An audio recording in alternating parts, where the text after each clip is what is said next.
রিফাত আরার কাছে স্বাদ এবং স্বাগত শুরু করার একটা জার্নি, সেটা নিয়ে একটু শুনি আগে। এটা হচ্ছে আমি প্রথমে হচ্ছে একটা প্রাইভেট কোম্পানিতে জব করতাম।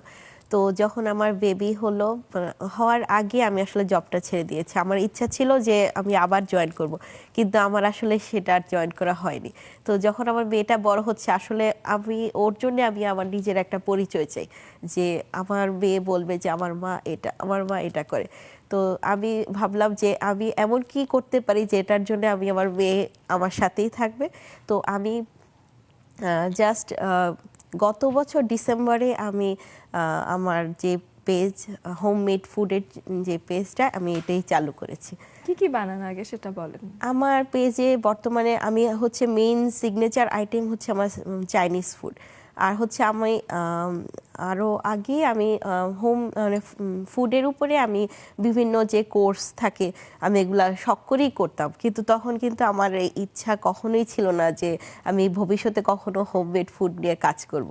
এটা জাস্ট আমি হচ্ছে রান্নার প্রতি আমার একটা ভালোবাসা, আর আমার পরিবারের সদস্যদের জন্য রান্না করতে আমার খুব ভালো লাগে। এবং আপনি খুব ভালো একটা সিদ্ধান্ত নিয়েছেন, আমি এটা বলবো। কারণ আমি ছোটবেলায় যখনই আমাদের একটা সেলিব্রেশন থাকতো, বা আমি ফার্স্ট হয়েছি অথবা আমার ছোট ভাই ফার্স্ট হয়েছে, ও হতো না, ও সেকেন্ড হতো, কিন্তু যদি হয়েছে তো সেক্ষেত্রে আমরা সেটা সেলিব্রেট করতে আমরা সবসময় চাইনিজ খেতে যেতাম। মানে ওটা আসলে চাইনিজ বলে না, চাইনিজ ফুডের তো আসলে ডিফারেন্ট একটা জনরা আছে, কিন্তু আমরা এটাকে বলি বাংলা চাইনিজ খাবার। যে এটা আমরা সবসময় সেলিব্রেশনের জন্য তৈরি করেছি। আমরা বাঙালিরা ওই রেসিপিটাকে ফলো করে নিজের মতোই একটা রেসিপি তৈরি করে নিয়েছি।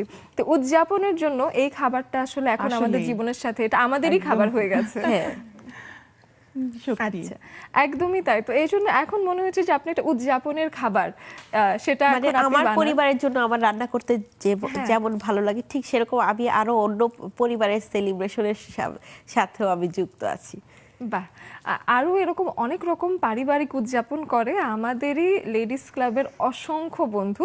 তারাও আমাদের লেডিস ক্লাবের এই আড্ডা দেওয়ার একটা মহলে খুব গুরুত্বপূর্ণ। তাদেরকে একটু ডেকে আসি।